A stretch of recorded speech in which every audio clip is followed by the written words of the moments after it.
las 15 partes más inusuales y sorprendentes de la Biblia.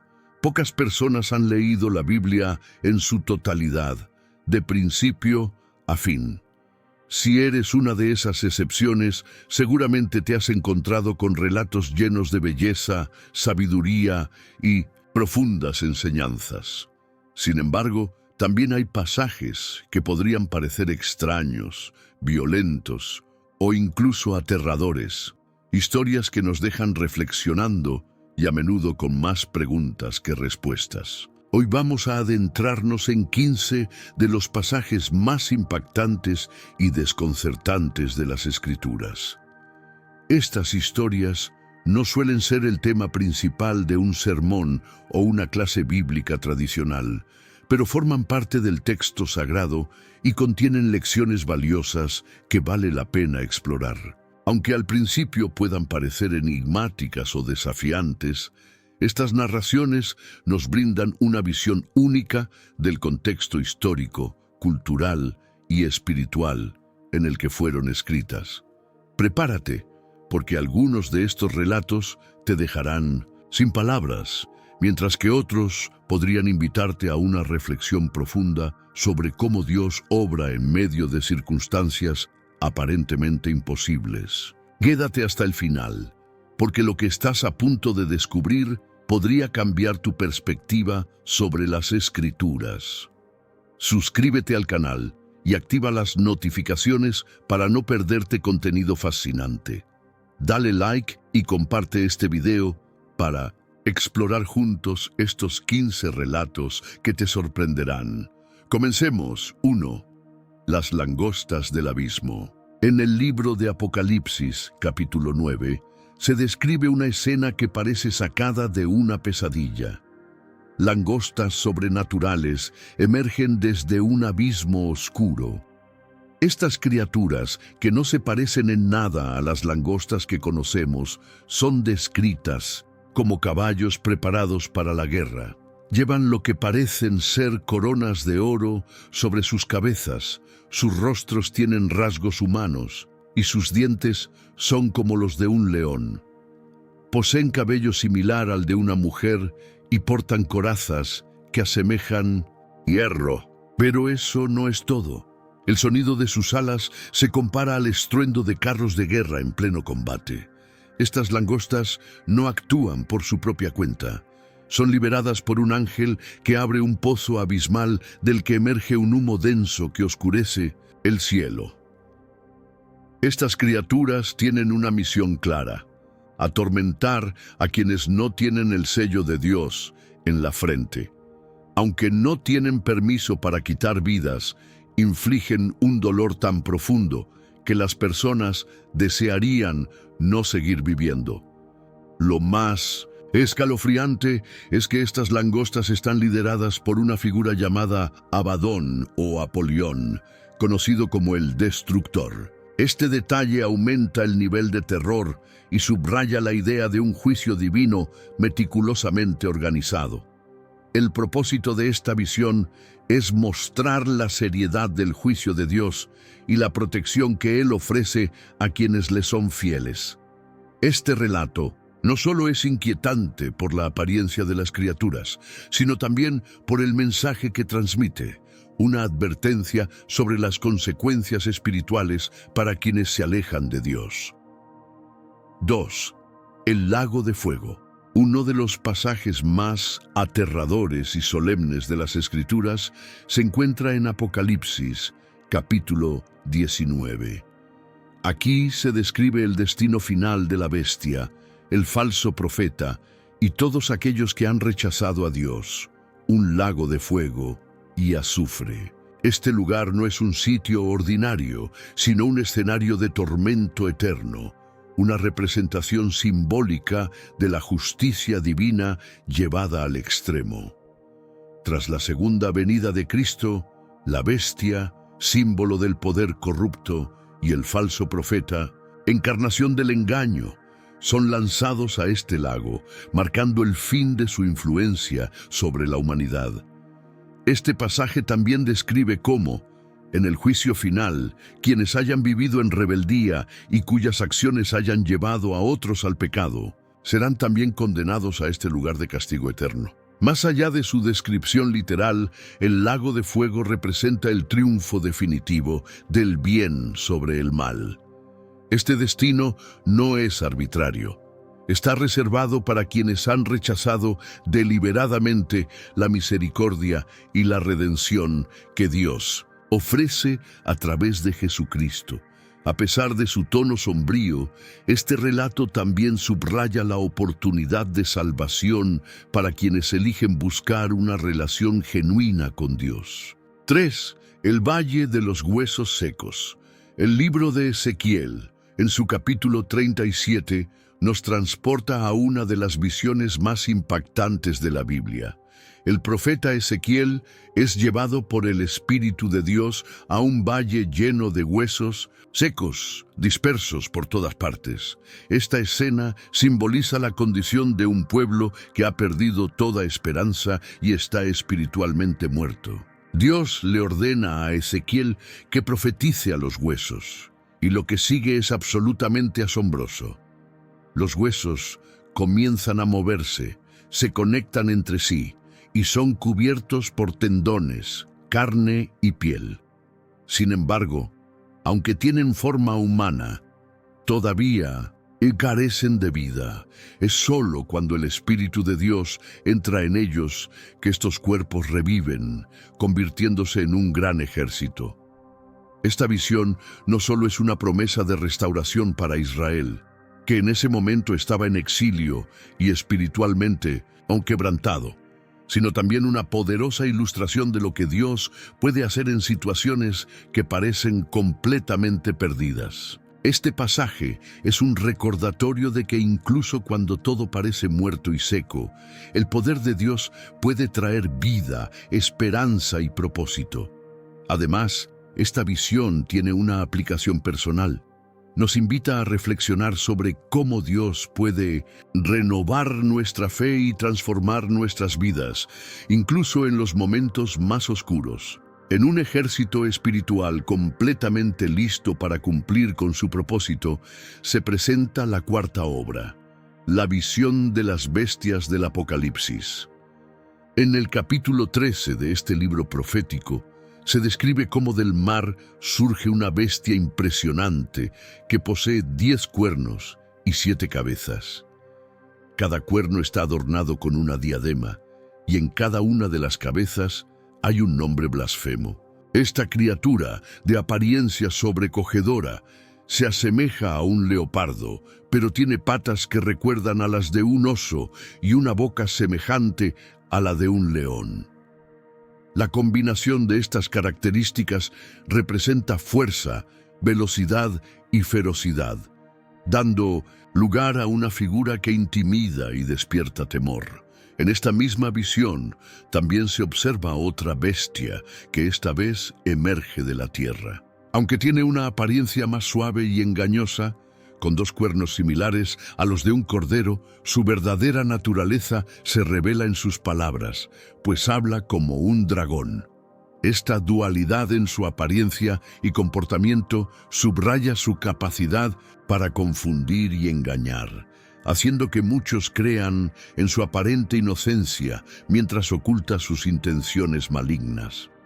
El capítulo 13 del Apocalipsis nos muestra estas 2 criaturas que, juntas, simbolizan fuerzas oscuras y poderes corruptos que buscan desviar a la humanidad del propósito de Dios. No son criaturas literales, sino representaciones de sistemas, líderes o influencias que trabajan activamente contra el reino divino. La primera bestia, que surge del mar, un símbolo común en la cultura bíblica para referirse al caos y la inestabilidad, está formada como una amalgama de animales, un leopardo, un oso y un león. Sus 7 cabezas y 10 cuernos representan poder y autoridad, pero esta autoridad está completamente en oposición a Dios, como lo demuestran los nombres blasfemos inscritos en sus cabezas. Esta primera bestia no actúa sola, pues recibe poder del dragón, quien es identificado más adelante en el libro como Satanás. La bestia es adorada por aquellos que rechazan a Dios y se le otorga permiso para perseguir a los santos y ejercer autoridad durante un período de tiempo limitado. Esta etapa de opresión y engaño demuestra la astucia con la que el mal actúa, utilizando su poder para dominar y manipular a las masas. Por otro lado, la segunda bestia, que emerge de la tierra, presenta un carácter aún más engañoso. Con su apariencia similar a la de un cordero, parece pacífica e incluso espiritual, pero su voz de dragón delata sus intenciones. Esta criatura actúa como una aliada de la primera bestia, promoviendo la adoración hacia ella e instaurando un sistema opresivo en el que aquellos que no llevan su marca son excluidos y perseguidos. Este sistema incluye el famoso número 666, asociado a un control absoluto y a la dependencia de estas fuerzas malignas. Sin embargo, estas bestias no solo tienen relevancia en el contexto del Apocalipsis, sino que también representan una advertencia eterna para los creyentes de todas las épocas. Simbolizan sistemas corruptos, líderes tiránicos y movimientos que fomentan la idolatría y el engaño espiritual. La combinación de poder político y religioso corrupto es un tema recurrente a lo largo de la Biblia y sigue siendo un fenómeno observable en la actualidad. La visión no solo expone cómo el mal opera de manera evidente y sutil, sino que también revela que el poder del mal es limitado. Aunque estas fuerzas parecen tener un dominio absoluto durante ciertos periodos, su autoridad está sujeta al juicio divino.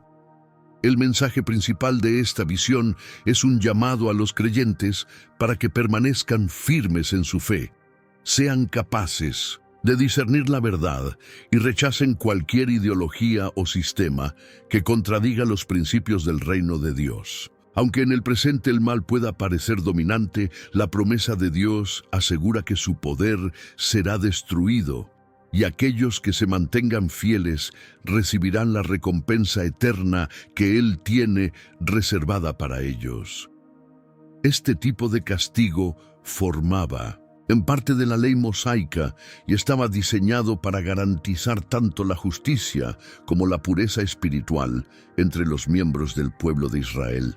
En esta situación en particular, la lapidación se aplicaba como un castigo severo a un hijo que se mostraba desobediente, glotón y alcohólico, manteniéndose en rebeldía incluso después de haber recibido múltiples advertencias y correcciones por parte de sus padres. La intención de este mandato no se limitaba únicamente a sancionar al individuo, sino que buscaba también enviar un mensaje contundente a toda la comunidad.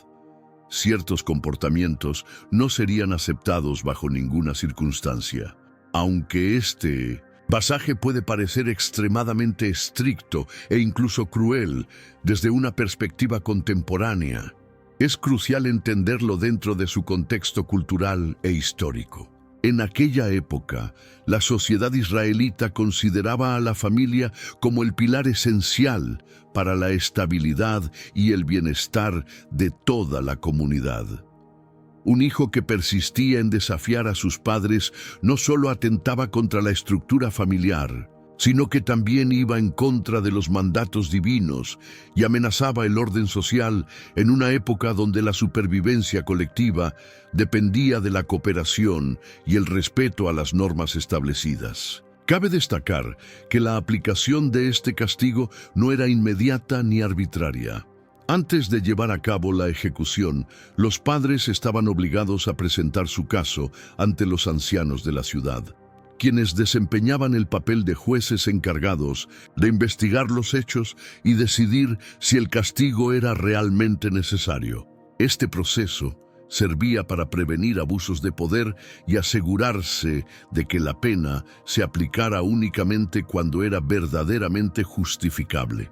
Además, el hecho de que toda la comunidad participara en la ejecución tenía un objetivo pedagógico, dejando claro que la obediencia a las leyes de Dios y el respeto a los valores sagrados eran fundamentales para el bienestar colectivo. Aunque a simple vista, esta ley puede resultar extrema e incomprensible para los estándares actuales, en el contexto de la antigua Israel tenía un propósito claro: preservar la santidad y la cohesión social. La severidad de este mandato subrayaba la importancia de la obediencia y el respeto dentro de la familia y la comunidad. El castigo también pretendía destacar la gravedad del pecado y su impacto en el orden social y espiritual del pueblo. Cuando observamos este relato a través de la perspectiva de toda la Biblia, adquiere un significado aún más profundo. En el Nuevo Testamento encontramos un enfoque diferente hacia el pecado y el castigo. Por ejemplo, en el caso de la mujer sorprendida en adulterio, Jesús desafía la práctica tradicional de la lapidación al decir: el que esté libre de pecado, que lance la primera piedra. Juan 8:7. Con esta declaración, Jesús no solo detiene la ejecución, sino que también introduce un mensaje de gracia, misericordia y redención, enfatizando el perdón sobre el castigo.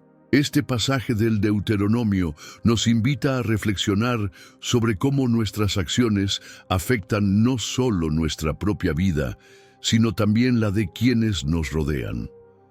Si bien la lapidación ya no forma parte de las prácticas cristianas, el mensaje central sigue siendo relevante.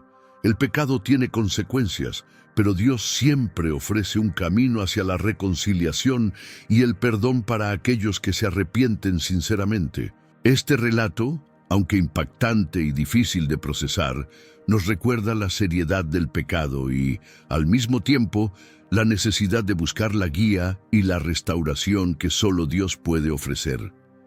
Este relato nos traslada a un momento de desesperación inimaginable durante el asedio de Samaria, cuando una mujer, desesperada y sin opciones, acude al rey de Israel en busca de justicia.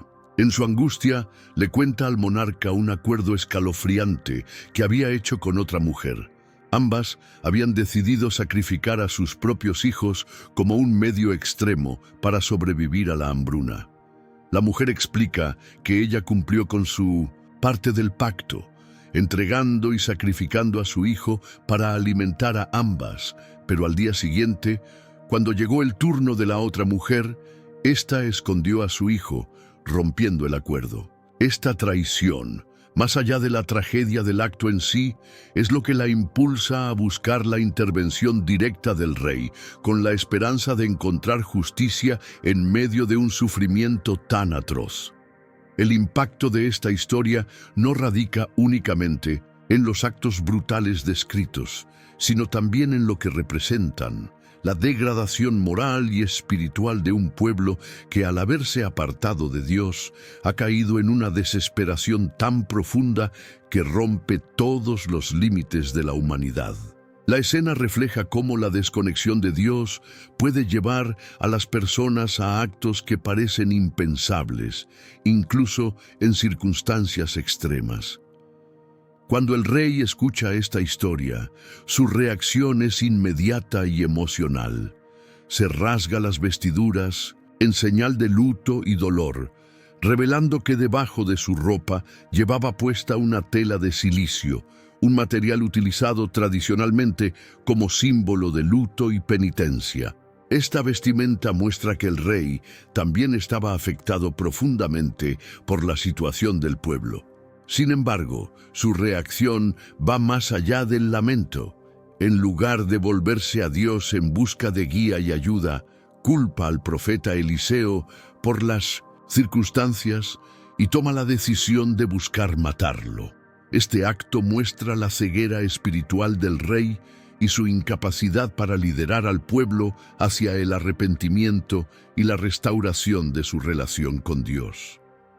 El contexto de este evento no ocurre de manera aislada, sino que está enraizado en las advertencias que Dios ya había dado al pueblo de Israel mucho tiempo atrás. En Deuteronomio 28:53, Dios había advertido que, si el pueblo persistía en su idolatría y desobediencia, experimentarían consecuencias terribles, incluyendo la desesperación extrema durante los asedios, hasta el punto de recurrir al canibalismo. Este relato muestra el cumplimiento literal de esas advertencias, dejando claro cómo la desobediencia y el pecado pueden llevar no solo a una ruptura espiritual, sino también al colapso moral y social de una nación entera. A pesar de la oscuridad de esta historia, no se queda solo en la tragedia. En los capítulos que siguen, vemos una intervención milagrosa de parte de Dios. A través del profeta Eliseo, Dios actúa para liberar a la ciudad. De manera inesperada y sin que los habitantes de Samaria tengan que luchar, el ejército arameo, que mantenía sitiada la ciudad, huye abruptamente, lo que pone fin a la hambruna y permite que el pueblo recupere la esperanza. Este giro en los acontecimientos subraya que incluso en las circunstancias más desesperadas y en los momentos más oscuros, Dios tiene el poder de traer restauración, salvación y esperanza a su pueblo. La historia de las madres que sacrificaron a sus hijos durante el asedio de Samaria es sin duda una de las narrativas más perturbadoras de la Biblia. Sin embargo, su propósito va más allá de conmocionar. Este relato nos advierte de las consecuencias devastadoras de alejarnos de Dios, mostrando cómo el pecado puede conducir a la humanidad a situaciones de degradación extrema. Al mismo tiempo, nos recuerda que incluso en medio del caos y la desesperación, Dios sigue siendo un Dios de gracia, capaz de intervenir, restaurar y traer esperanza a quienes se vuelven a Él. Este episodio, aunque difícil de leer, es un testimonio de las consecuencias de la desobediencia, pero también de la fidelidad de Dios para rescatar a su pueblo cuando claman por Él. La asombrosa historia de Job alcanza su momento culminante cuando, después de todo el sufrimiento y las pérdidas que experimentó, Dios restaura su vida de manera sorprendente. No solo le devuelve todo lo que había perdido, sino que incluso duplica sus bendiciones, otorgándole una nueva familia, más riquezas y una vida longeva. Sin embargo, el mensaje central de este relato no se encuentra en la restauración material de Job, sino en su transformación espiritual. A través de esta experiencia, Job aprende una lección profunda sobre la fe y la confianza en Dios, incluso en momentos de sufrimiento profundo, cuando no logramos comprender el porqué de nuestras aflicciones. Esta historia demuestra que la fe inquebrantable en Dios puede trascender las pruebas más difíciles y que, aunque no entendamos las razones de nuestro dolor, Dios tiene un propósito divino detrás de cada prueba. En un episodio dramático que resalta la lucha entre la verdad y la idolatría, el profeta Elías se enfrenta a los 450 profetas de Baal en el Monte Carmelo, un evento que queda grabado en la historia de Israel. En este contexto, el pueblo de Israel vivía sumido en la idolatría, promovida por el malvado rey Acab y su esposa Jezabel, quienes llevaron a la nación a adorar a Baal, un dios pagano, alejando a los israelitas del verdadero Dios. Elías, el único profeta de Dios que permanecía firme en su fe, desafía a los profetas de Baal a un reto espiritual que definirá quién es el verdadero Dios. La propuesta de Elías es simple pero audaz. Cada grupo preparará un sacrificio sin encender fuego, y luego invocarán a sus respectivos dioses para que envíen fuego del cielo. El que responda con fuego será el verdadero Dios. Los profetas de Baal comienzan primero y desde la mañana hasta la tarde gritan, danzan y se hieren a sí mismos con cuchillos en un intento desesperado de que su Dios responda. Elías, en un tono irónico, incluso se burla de ellos, sugiriendo que tal vez Baal está durmiendo o demasiado ocupado para responder. A pesar de todos sus esfuerzos, nada sucede. Entonces es el turno de Elías. Con una gran dosis de dramatismo, Elías repara el altar del Señor, coloca el sacrificio y para aumentar la incredulidad del momento, ordena que viertan agua en todo, empapando completamente el sacrificio y la leña, hasta llenar una zanja alrededor del altar con agua. Después, Elías ora a Dios pidiendo que demuestre al pueblo que Él es el verdadero Dios y que está llamando a Israel de vuelta a Él.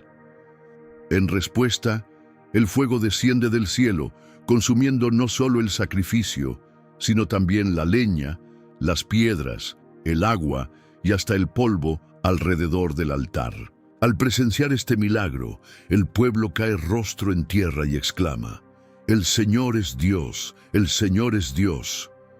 Con la autoridad divina, Elías ordena la ejecución de los profetas de Baal, eliminando así su influencia corrupta. Este evento no solo pone de manifiesto el poder absoluto de Dios sobre los dioses falsos, sino también su deseo de redimir a su pueblo y guiarlos al arrepentimiento. La historia muestra cómo, incluso en momentos de crisis espiritual, un solo hombre que confía plenamente en Dios puede ser usado por Él para hacer grandes cosas, recordándonos que, aunque parezca que estamos en minoría, con Dios somos más que suficientes para vencer cualquier adversidad. La destrucción de Sodoma y Gomorra es uno de los relatos más conocidos y aterradores de la Biblia, un testimonio del juicio divino sobre la corrupción y el pecado. Estas dos ciudades eran conocidas por su maldad, inmoralidad y perversión, y sus pecados llegaron a tal extremo que clamaron ante Dios.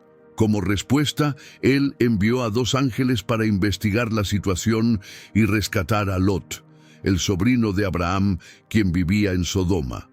Abraham, consciente de la gravedad de la situación, intercede por las ciudades, pidiéndole a Dios que no las destruya si encontraba al menos 10 justos en ellas. Sin embargo, no se encuentra ni siquiera a 10 personas justas, y el juicio divino es inevitable. La noche antes de la destrucción, los ángeles visitan la casa de Lot, pero los hombres de la ciudad rodean la casa y exigen que les entreguen a los visitantes para abusar de ellos. Este acto revela la gravedad del pecado en Sodoma, que no solo se limitaba a la inmoralidad sexual, sino también a la violencia, la arrogancia y la falta de compasión. Los ángeles ciegan a los hombres y ordenan a Lot y su familia huir de la ciudad sin mirar atrás. Al amanecer, el juicio de Dios se desata y un fuego abrasador acompañado de azufre destruye completamente las ciudades, la llanura circundante, sus habitantes y toda la vegetación. Mientras huían, la esposa de Lot desobedece la advertencia de no mirar atrás y al hacerlo se convierte en una estatua de sal, un símbolo de las consecuencias de desobedecer a Dios en momentos de juicio. Este relato no solo narra la destrucción de ciudades corruptas, sino que también ofrece una lección de misericordia, pues Dios muestra su gracia al salvar a Lot y su familia, destacando que, incluso en medio de un juicio severo, Dios aún tiene compasión por los justos. Las plagas de Egipto, descritas en el libro de Éxodo, son uno de los episodios más dramáticos y sobrenaturales de la Biblia. En este relato, Dios interviene de manera directa para liberar a los israelitas de la esclavitud en Egipto, enfrentándose a la obstinación del faraón, quien se negaba a dejarlos ir. Cada plaga enviada por Dios no solo era un castigo para Egipto, sino también un mensaje claro al faraón y al pueblo egipcio de que el Dios de Israel era el único verdadero, mucho más grande que los dioses que ellos adoraban. La primera plaga convierte el río Nilo, fuente vital para la economía y la vida de Egipto, en sangre, simbolizando el juicio divino contra la confianza del pueblo egipcio en el río y los dioses que lo representaban. Luego, una invasión de ranas cubre todo Egipto, seguida de plagas sucesivas de piojos, moscas, peste, úlceras, granizo, langostas y tinieblas, cada una demostrando el poder absoluto de Dios sobre la naturaleza y la arrogancia humana. Las plagas son una serie de eventos que no solo muestran el poder de Dios, sino también su paciencia, esperando que el faraón se arrepienta, aunque él persistió en su dureza de corazón, lo que finalmente llevó a la tragedia de la muerte de los primogénitos egipcios. Desde los hogares hasta las camas, las plagas azotaron Egipto, humillando no solo al faraón y a su pueblo, sino también a los dioses egipcios asociados con aspectos cruciales de la vida, como la fertilidad.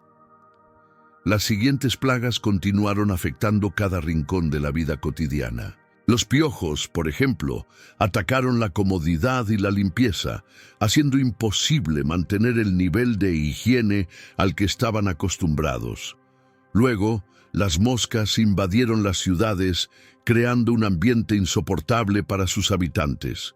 A pesar del sufrimiento que estas plagas provocaban, el faraón se mantuvo obstinado, endureciendo su corazón y resistiéndose a admitir lo que sus propios magos llegaron a declarar: esto es el dedo de Dios. La quinta plaga golpeó directamente el sistema económico de Egipto al provocar la muerte masiva del ganado. Esto no solo debilitó a la economía, sino que también dejó en evidencia la vulnerabilidad de los dioses protectores de los animales, a quienes se les atribuía el poder de preservar estas riquezas. Después de esta devastación llegaron las úlceras, que afectaron tanto a las personas como a los animales, causando dolor físico generalizado. Más tarde, el granizo cayó con una fuerza destructiva, devastando los campos, arruinando los cultivos y matando a quienes no buscaron refugio tras las advertencias de Dios. Este evento no solo mostró la capacidad destructiva de la naturaleza bajo el control divino, sino que también subrayó la paciencia de Dios, que advertía a los egipcios antes de cada juicio. Después del granizo, Egipto fue invadido por una plaga de langostas que devoró lo poco que había quedado tras la tormenta, hundiendo al país en una crisis alimentaria sin precedentes. Sin embargo, la penúltima plaga fue quizás la más simbólica de todas. Tinieblas absolutas cubrieron el país durante 3 días. Esta oscuridad no solo paralizó la vida diaria, sino que también representó un golpe directo contra Ra, el dios del sol, considerado una de las deidades más poderosas de Egipto. Con este acto, Dios demostró que solo Él tiene control absoluto sobre la luz y las tinieblas. Finalmente, llegó la 10ª plaga, la más devastadora de todas, la muerte de todos los primogénitos de Egipto, desde los hijos de la nobleza hasta los de los esclavos. Este juicio no discriminó, mostrando el alcance del poder de Dios. Sin embargo, los hebreos fueron protegidos mediante un acto de fe. Marcaron las puertas de sus casas con la sangre de un cordero, obedeciendo las instrucciones de Dios. Este acto no solo preservó a sus familias, sino que también se convirtió en una imagen poderosa del sacrificio redentor de Cristo, que sería revelado en el Nuevo Testamento. Lo más impactante de este relato es cómo combina justicia y misericordia. A través de cada plaga, Dios no solo demostró su dominio sobre Egipto y sus dioses, sino también su fidelidad a las promesas hechas a su pueblo. A pesar de los juicios, el faraón continuó endureciendo su corazón, negándose a arrepentirse incluso después de la muerte de los primogénitos. Su resistencia solo cedió momentáneamente, lo suficiente para permitir que los hebreos partieran, pero rápidamente cambió de opinión y persiguió a los recién liberados. Las plagas de Egipto no son simplemente una historia de liberación. Son una advertencia contundente de que Dios siempre cumple su propósito. Estas plagas revelan la gravedad del pecado, la necesidad urgente de arrepentimiento y el poder absoluto de Dios sobre toda la creación. Cada juicio fue una lección destinada no solo a Egipto, sino también a las generaciones futuras, mostrando que la soberanía de Dios no puede ser desafiada sin consecuencias. La narrativa continúa con el relato del diluvio en los capítulos de Génesis, donde vemos otro acto de juicio divino mezclado con gracia. La maldad de la humanidad había alcanzado niveles insostenibles y la tierra estaba completamente contaminada por la violencia y la corrupción. Frente a esta situación, Dios decide enviar un diluvio universal para erradicar el pecado y comenzar de nuevo. Sin embargo, en medio de este juicio, destaca la figura de Noé, un hombre justo que encuentra favor ante los ojos de Dios. Dios da a Noé instrucciones detalladas para construir un arca, una tarea monumental que requería fe y obediencia, inquebrantables. A pesar de las burlas y el desprecio de sus contemporáneos, Noé sigue adelante, confiando en las promesas de Dios. Durante la construcción del arca, también actúa como predicador de justicia, aunque su mensaje es ignorado por aquellos que lo rodean. Cuando llega el día señalado, las lluvias comienzan a caer y las fuentes del abismo se abren, inundando la tierra durante 40 días y 40 noches. El agua cubre incluso las montañas más altas, aniquilando a toda forma de vida fuera del arca. Este evento no solo muestra la severidad del juicio de Dios, sino también la profundidad de la corrupción humana que lo hizo necesario.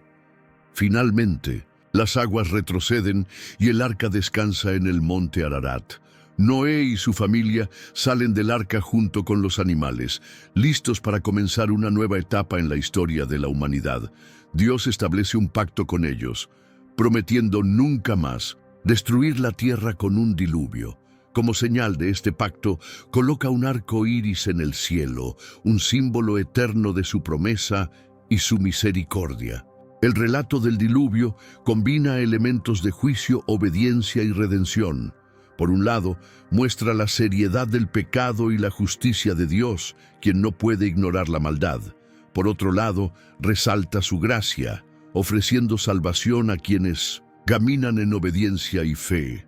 Noé y su familia representan a aquellos que escuchan la voz de Dios y actúan en consecuencia, incluso cuando el mundo entero parece estar en su contra. Este patrón de juicio y redención continúa a lo largo de las Escrituras, recordándonos que Dios es justo, pero también misericordioso, siempre dispuesto a dar una nueva oportunidad a quienes buscan su perdón y guía. Jonás, consciente de que su huida de Dios es la causa del caos que enfrentan, admite ante los marineros que él es el responsable de la tormenta. Ante esta confesión, los hombres, tras intentar salvarse por otros medios, finalmente deciden lanzarlo al mar.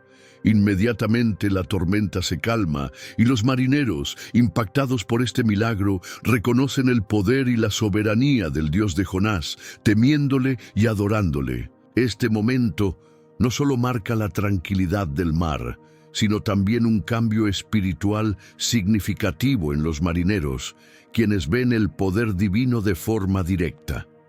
Es en este punto donde ocurre uno de los episodios más impresionantes y cargados de simbolismo de toda la Biblia. Un pez gigante, especialmente preparado por Dios, traga a Jonás. Durante 3 días y 3 noches, Jonás permanece en el vientre del pez, tiempo que utiliza para reflexionar profundamente sobre sus acciones, arrepentirse de su desobediencia y elevar una oración sincera a Dios.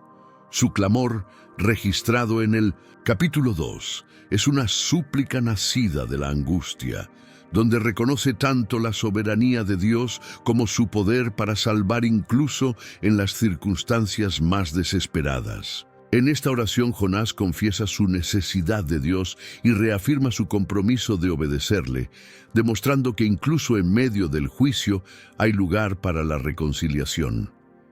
Al final de este tiempo, el pez obedece la orden de Dios y vomita a Jonás en tierra firme, otorgándole una segunda oportunidad para cumplir con el mandato divino de ir a Nínive y proclamar su mensaje. Este acto de liberación no solo representa una renovación en la misión de Jonás, sino también una prueba tangible de la gracia divina, que está siempre dispuesta a ofrecer nuevas oportunidades a quienes se arrepienten. Aunque Jonás había intentado huir de Dios, este evento muestra que nadie puede escapar de sus planes, y que incluso las circunstancias más extraordinarias pueden ser usadas para redirigirnos hacia su propósito. La historia de Jonás y el pez gigante no es solo un relato sorprendente. Está llena de lecciones profundas y simbolismos que trascienden su contexto histórico. Nos enseña sobre el costo de la desobediencia y al mismo tiempo sobre la inmensa gracia de Dios al ofrecernos nuevas oportunidades para rectificar. El tiempo que Jonás pasa en el vientre del pez es visto también como un paralelo profético con los 3 días que Jesús pasaría en la tumba. Un vínculo que el propio Jesús menciona en Mateo 12:40, estableciendo una conexión entre la experiencia de Jonás y su misión redentora.